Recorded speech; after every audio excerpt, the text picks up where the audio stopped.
Oke, baik. Bismillahirrahmanirrahim. Assalamualaikum warahmatullahi wabarakatuh. Alhamdulillah, syukurillah, la haula wala quwata illa billah.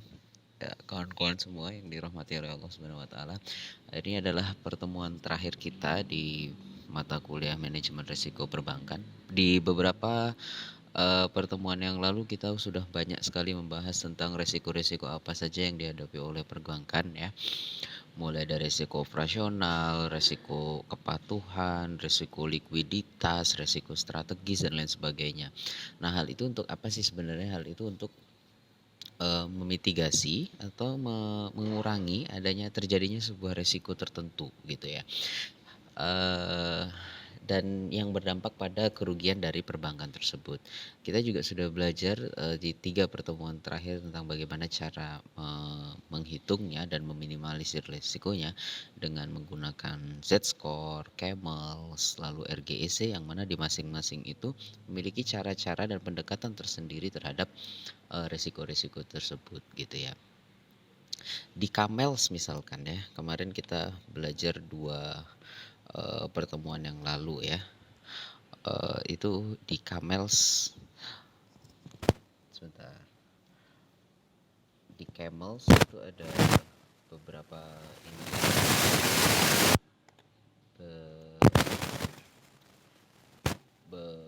apa namanya, berbicara tentang capital, lalu ada aset, manajemen, pendapatan, likuiditas dan sensitivitas dia terhadap suatu kejadian begitu ya. Nah, itu untuk melihat bagaimana kesehatan dari suatu lembaga itu ya, dari modalnya, kecukupan modalnya, kualitas asetnya, dari bagaimana manajemennya dan pendapatan serta sensitivitasnya dia terhadap sesuatu gitu ya. Lalu kemarin pertemuan sebelumnya tentang RGEC ya. RGEC itu juga lebih kompleks lagi, di mana risk profile itu dimasukkan ke sana, lalu ada good corporate governance, earning ya, dan lain sebagainya.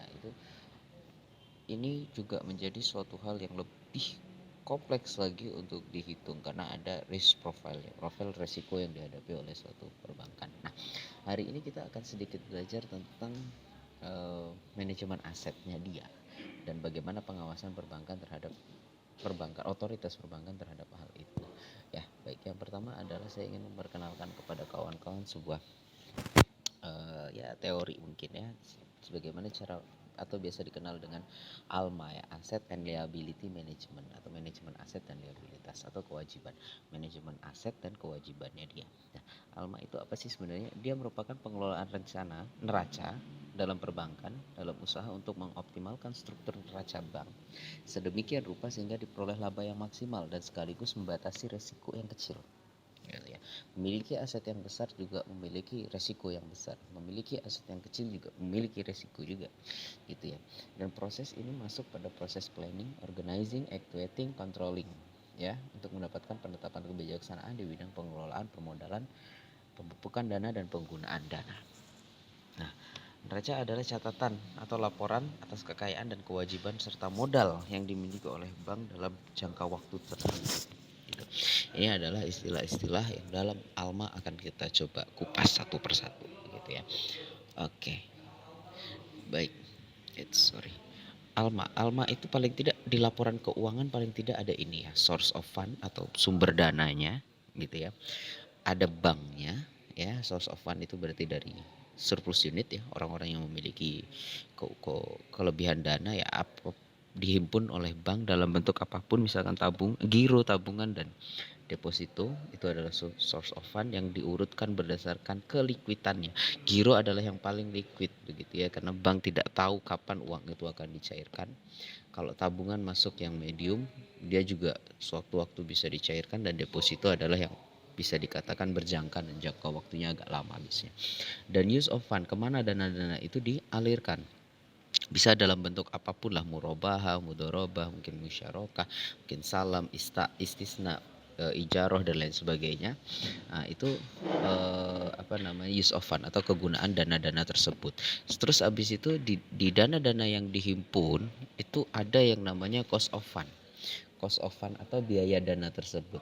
Ya, perbankan cara menghitungnya yang paling gampang adalah perbankan akan menjanjikan, misalkan kalau konvensional itu bunga sekian persen ya, anggap dari 100 juta dana yang dihimpun oleh perbankan, sekian persennya itu adalah hak dari pemilik dana ya sebagai bentuk bunga dan lain sebagainya.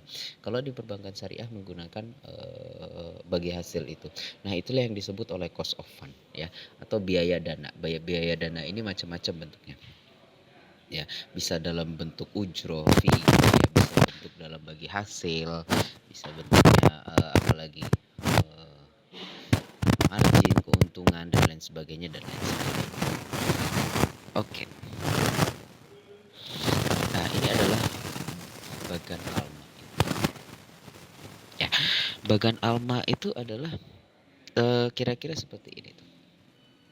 Bagaimana menentukan source of fund yang kalau misalkan diurutkan dia dari giro itu liquid bisa diambil sewaktu-waktu dalam bentuk cek, lalu tabungan bisa digunakan dalam waktu dekat juga, yang mungkin agak lama mungkin deposito ya bisa mungkin 1 hingga 5 tahun. Oh sorry, saya ditelepon. Nanti kita skip aja ini. Gitu ya. Kita airplane mode dulu aja. Ya, itu. Bagaimana itu bisa match dan tidak miss di antara keduanya begitu ya. Use of fund-nya biasanya digunakan untuk lama kredit perumahan misalkan. Use of fund dari kredit perumahan itu bisa sampai 20 tahun paling lama. Nah, sedangkan source of fund-nya itu paling lama ya 5-10 tahun masih mungkin di deposito begitu. Bagaimana mematchkan antara source of fund dan use of fund-nya itu. Ya, atau dana dari orang-orang yang memiliki dana dengan dana yang disalurkan gitu kan. Nah, itu perlu dilihat adalah satu interestnya. Oke, kita buang interest itu ya bunga dan lain sebagainya kita buang, kita ganti menjadi apa bagi hasilnya. Itu yang disebut cost of fund yang tadi saya ini kan maturity-nya, jatuh temponya gitu ya. Itu terkait apa likuiditas kita gitu ya.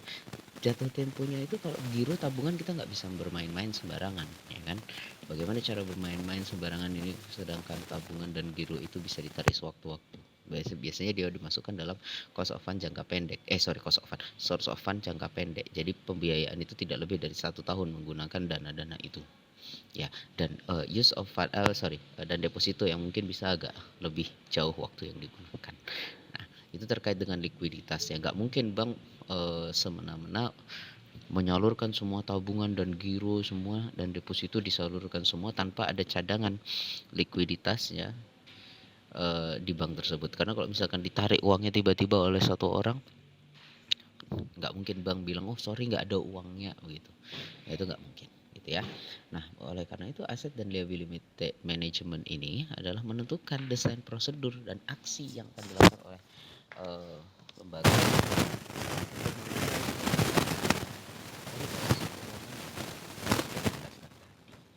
gitu ya. Oke, lalu selanjutnya, nah ini sudah kita bahas di sebelum-sebelumnya ya. Ada kredit, risiko kredit, likuiditas, tingkat suku bunga, nilai tukar, valuta asing, ini semua sudah kita bahas di perhatikan oleh lembaga keuangan terkait ini. Karena ini juga mengandung resiko yang sangat luar biasa. Ini untuk kredit misalkan berapa lama orang ini akan pinjam dari source of fund ya tadi use of fund itu uang yang disalurkan kepada mereka berapa lama terus dilihat apakah mereka kira-kira mampu untuk membayar angsurannya per bulan sekian berapa tingkat suku bunga yang diberikan terhadap itu apa jaminannya gitu dan lalu ada nilai tukar valuta asing kalau misalkan dipinjamkan dengan valuta asing bagaimana dia fluktuasinya apakah uang yang kita keluarkan sekarang nanti kita akan meningkat di 20 tahun kemudian. Nah, itu diperhitungkan juga. Lalu ada resiko likuiditas dari source of fund-nya itu tadi ya, di bagian source of fund Nah, itu ada resiko likuiditas. Bagaimana kalau tiba-tiba dana-dana itu ditarik semua? Mampukah kita untuk tetap bertahan dan survive dan sebagainya? Andai kata perbankan itu kekurangan likuiditas, salah satunya bisa minjem antar bank, bisa minjem ke BI, dan yang terakhir bisa juga menambah menyuntikkan modal sendiri, gitu ya. Dan sebagainya. Ini perlu diperhatikan. Nah, ini sebenarnya resiko bank kita sudah baca, udah kita pelajari, ada resiko kredit, market pasar, ya, likuiditas, operasional, legal, reputasi, strategi, dan patuhan, gitu ya. Ini kita sudah bahas di kemarin. Oke, next. Ini ini kerangka proses ALMA. Apa itu? Kerangka proses ALMA itu untuk melakukan itu ada langkah-langkah, gitu ya. Sebelum nanti ini ditanyakan ke lembaga yang diajukan, bukan diajukan sih sebenarnya, ini untuk jaga-jaga dari sebuah perbankan itu sendiri, ya. Ini ada caranya. Yang pertama adalah penetapan kebijakan. Nah, strategi apa yang akan dilakukan dengan liability atau kewajibannya dan aset dan kewajibannya, apa yang akan dia lakukan? Apakah pada saat tahun ini dia ingin ekspansi, ya, dengan menambahkan liability atau menambahkan utang, oke, ya, menambahkan utang untuk membuat bank baru di suatu negara, misalkan ada atau di luar negara, atau mau membuat cabang representatif di pulau lain, misalkan di Jawa sudah penuh dengan BNI Syariah mau ekspansi ke Papua, misalkan seperti itu. Dia butuhkan dana sekian, dapatkan dana itu dari mana? Utang, misalkan. Berarti menambahkan kewajiban dan menambahkan aset, gitu kan. Nah, lalu dari aset itu berapa lama dia bisa mampu membayar utang atau kewajiban itu? Nah, itu ada kebijakan dan strategi yang dilakukan. Misalkan pada saat ini kita mau mengetatkan uang dulu deh, tidak mudah memberikan pembiayaan baru karena banyak pembiayaan macet pada saat pandemi ini, misalkan seperti itu. Nah, itu ditetapkan dulu. Andai kata misalkan kita ambil, oke, kebijakan kita ketatkan, tidak mudah memberikan uang kepada nasabah baru, tapi kita mencoba untuk menghimpun dana sebanyak-banyaknya, dan kalaupun bisa, ya kita coba gimana caranya uang itu yang sudah ditebar di masyarakat tidak sampai macet dan tidak sampai menyita atau apalagi melelang uang jaminan yang mereka simpan, gitu ya. Lalu yang kedua ada arah dan tujuan dari manajemen tersebut. Nah, ini sama dengan yang pertama, ya, arah tujuannya kemana. Misalkan kita sedang mau melirik perusahaan mikro, begitu ya, berarti sejalan dengan itu UMKM, ya, misalkan, ya. Dari kebijakan strategis kita coba mengetatkan uang dan mencoba mengambil yang sudah disebarkan itu sebanyak mungkin sambil melirik UMKM baru yang potensial pada saat pandemi ini, gitu. Nah, setelah itu adalah mengumpulkan data internal dan eksternal, dilihat data-data kita, keuangan kita, mampu nggak kita untuk membiayai UMKM. Andai kata membiayai proyek-proyek besar, kita nggak mampu, modalnya yang digunakan harus cukup besar, sehingga UMKM pada saat pandemi ini menjadi satu hal yang menarik, begitu. Nah, dia coba kumpulkan data-datanya, internalnya dan eksternalnya terkait dengan UMKM tersebut. Nah, lalu habis itu ada analisis menguji alternatif strategi. Andai kata strateginya tadi membiayai proyek jangka panjang pada saat pandemi untuk pembangunan jalan tol misalkan di beberapa daerah, atau membiayai proyek-proyek kecil UMKM yang kecil-kecil ini, jadi untuk membiayai proyek jalan tol mungkin sudah dijamin dengan negara, ya, berarti kemungkinan untuk kolaps sedikit. Tapi kalau misalkan UMKM ini siapa yang menjamin? Kemungkinan kolapsnya lebih besar. Tapi kalau kecil ini dikumpulkan menjadi lebih banyak daripada yang proyek besar tadi, gitu. Nah, itu perlu dianalisis. Lalu ada manajemen likuiditas juga. Manajemen likuiditasnya terkait apa? Andai kata kita setor sekarang gelondongan kepada proyek jalan tol misalkan, mampu nggak kita menjaga likuiditasnya agar orang-orang tuh ketika narik uang di kita aman-aman saja? Atau misalkan kita keep ke yang UMKM kecil itu, padahal banyak yang sekarang kolaps UMKM itu dan membutuhkan suntikan dana besar, begitu. Bisa nggak kita yakinkan bahwa uang itu tetap masuk kepada perbankan dan menjaga likuiditasnya kita? Nah, itu juga perlu di manage bagaimana yang benar. Lalu ada manajemen gap ya, ini hampir sama dengan likuiditas tadi, gap antara source of fund dengan use of fund atau uang yang dikumpulkan dengan uang yang disalurkan. Nah, itu perlu dianalisis juga, jangan sampai uang yang disalurkan itu berdampak pada uang yang disalurkan berdampak pada source of fund-nya ya, uang yang dihimpun, karena untuk meminimalisir adanya gap tersebut ya. Lalu ada manajemen valuta asing. Nah, ini juga terkait dengan pembayaran luar negeri mungkin, atau misalkan ada yang nabung dalam bentuk falas di beberapa bank, ada yang menerima tabungan dalam bentuk falas itu juga ini. Dan yang terakhir adalah manajemen pricing. Manajemen pricing itu apa sih? Manajemen harga. Manajemen harga maksudnya gimana? Manajemen harga itu contoh misalkan di perbankan itu saya memberikan kredit perumahan ya, Bank BTN mengatakan saya ingin memberikan kredit perumahan. Sekarang itu orang-orang sudah lebih pintar gitu kan, di BTN kredit perumahan 1 tahunnya kena misalkan 8% begitu, di bank lain BSM misalkan, atau di yang sama konvensional BCA kena 10% gitu. Nah, metode pricing ini, manajemen pricing ini akan di-compare oleh nasabah gitu.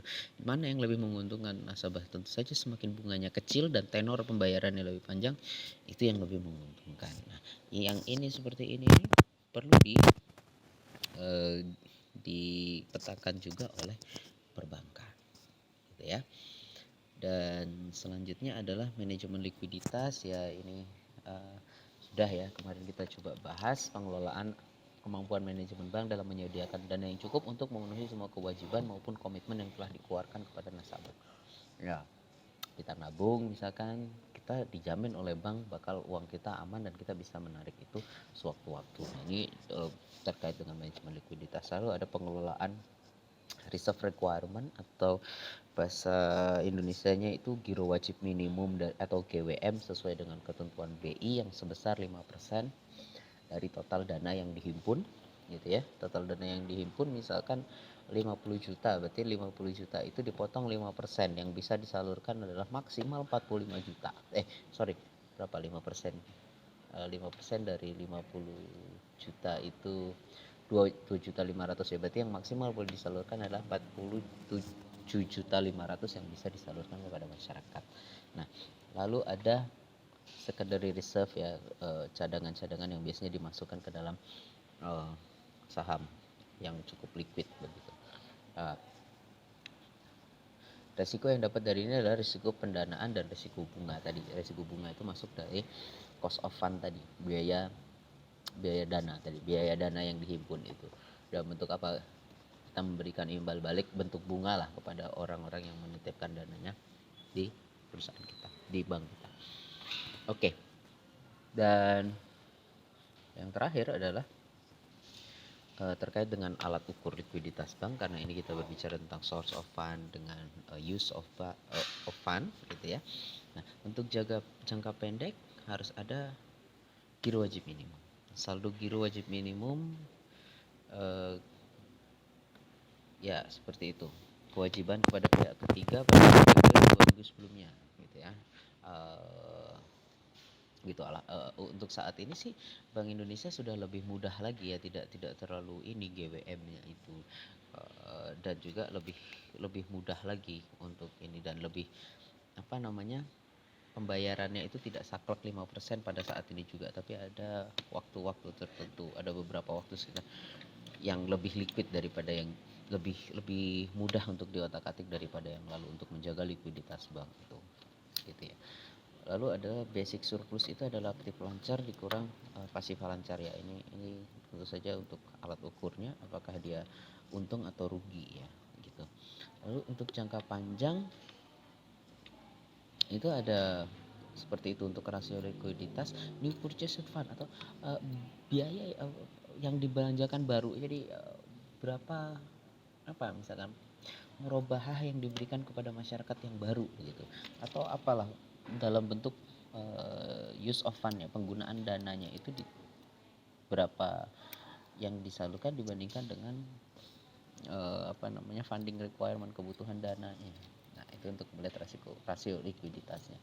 Lalu ada indeks likuiditas ya, total tertimbang liability dibagi total tertimbang aset gitu ya. Rata-rata total tertimbang ini untuk melihat indeks likuiditas. Dan LDR ini atau kalau kita FDR itu adalah melihat